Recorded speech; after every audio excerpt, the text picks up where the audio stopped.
ان الدین عند اللہ الاسلام۔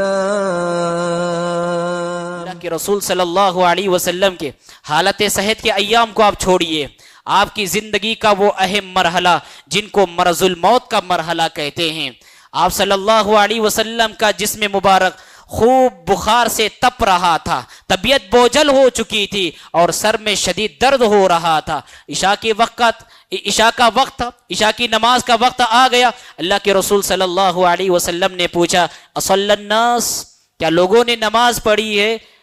کیا لوگوں نے نماز پڑھ لی ہے؟ اللہ کے رسول صلی اللہ علیہ وسلم سے کہا لا هم ينتظرونك یا رسول اللہ، اللہ کے رسول اب تک لوگوں نے نماز نہیں پڑھی، وہ آپ کے منتظر ہے کہ کب آپ آئیں گے اور امامت کرائیں گے۔ اللہ کے رسول صلی اللہ علیہ وسلم نے کہا اچھا ٹھیک ہے، میرے لیے ٹب میں پانی رکھو تاکہ میں غسل کروں اور نماز پڑھانے کے لیے چلا جاؤں۔ آپ کے لیے ٹب میں پانی رکھا گیا، آپ نے غسل کیا، غسل کرنے کے بعد جیسے نماز کے لیے کھڑا ہونے کا آپ نے ارادہ کیا، بے ہوشی طاری ہو گئی اور آپ گر گئے،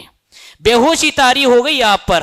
اور تھوڑی دیر کے بعد جب افاقہ محسوس ہوا، اللہ کے رسول نے جیسے ہی آنکھیں کھولی پھر پوچھا اصلی الناس، کیا لوگوں نے نماز پڑھ لی ہے؟ آپ سے پھر کہا گیا وَهُمْ يَنْتَظِرُونَكَ یا رسول اللہ، اے اللہ کے رسول سب آپ کے منتظر ہیں۔ اللہ کے رسول نے کہا ٹب میں میرے لیے پانی رکھا جائے، آپ نے غسل کیا، دوبارہ آپ اٹھنے کی کوشش کر رہے تھے لیکن پھر بے ہوشی طاری ہو گئی، اور تھوڑی دیر کے بعد جب افاقہ محسوس ہوا، تیسری مرتبہ بھی اللہ کے رسول نے سب سے پہلا سوال یہی پوچھا اصلی الناس، کیا لوگوں نے نماز پڑھ لی ہے؟ تو لوگوں نے کہا لا ہم ينتظرونک یا رسول اللہ، اللہ کے رسول سب آپ کا انتظار کر رہے ہیں۔ اللہ کے رسول صلی اللہ علیہ وسلم نے جب دیکھا کہ اٹھنے کی حالت میں نہیں ہے، طبیعت ساتھ نہیں دے رہی ہے، اللہ کے رسول نے تیسری مرتبہ حکم دیا مروا ابا بکر فلیصلی بالناس، ابو بکر کو حکم دو کہ وہ میرا ممبر و محراب سنبھالے، وہ لوگوں کو نماز پڑھائے۔ ابو بکر صدیق رضی اللہ تعالیٰ عنہ نے لوگوں کو نماز پڑھائی، اور جب ظہر کا وقت آیا،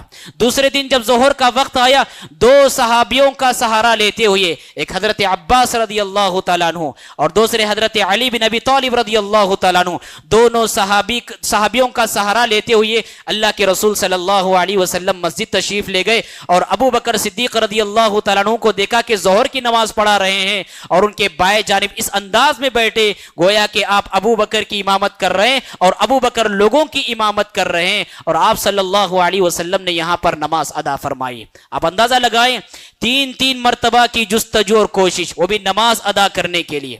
وہ بھی بیماری ایسی کہ جس میں اللہ کے رسول بار بار بے ہوش ہو رہے ہیں۔ سوچو اللہ کے رسول صلی اللہ علیہ وسلم زندگی میں نماز کو کتنی اہمیت دیا کرتے تھے، اور جب سانسوں کا سفر ختم ہو رہا تھا، زندگی کی چند سانسیں باقی رہ گئی تھی، اس موقع پر آپ صلی اللہ علیہ وسلم نے سب سے آخری وصیت جو فرمائی، وہ وصیت یہی تھی الصلاۃ الصلاۃ وما ملکت ایمانکم، لوگوں میری زندگی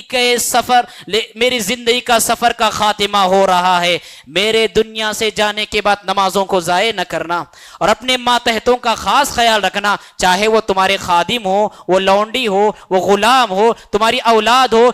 اپنے ماتحتوں کا خاص خیال رکھنا۔ اللہ کے رسول صلی اللہ علیہ وسلم نے اپنی زندگی کے آخری لمحات میں وصیت فرمائی ہے، اور یہ جو مزاج ہے، بیماری کے اس حالت میں بھی نماز پڑھنے کا،